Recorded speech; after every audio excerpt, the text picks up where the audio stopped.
Almost every Christian I know has one or more family members, close or extended, who are far from Jesus.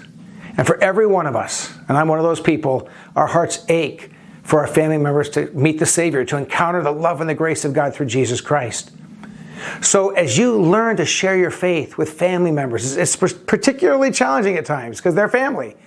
Let me give you 4 don'ts and 4 do's that might help you in that encounter you may have, hopefully soon, with one of these family members that you love and care about.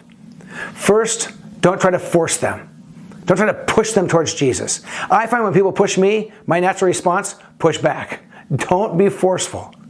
Second, don't be a broken record.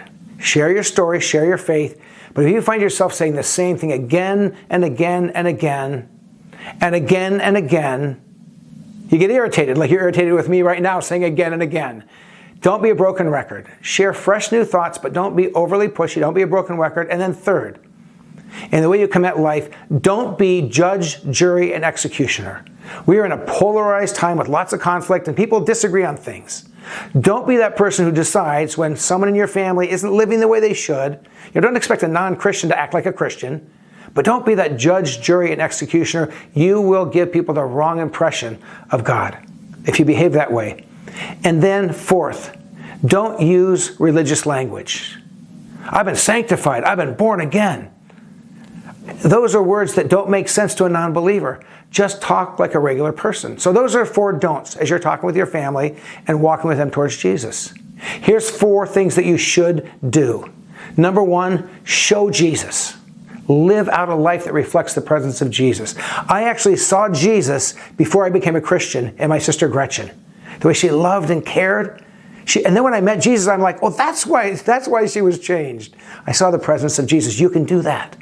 Second, tell your stories of God's presence, His power, His strength in your tough times. Tell those stories just naturally out of who you are.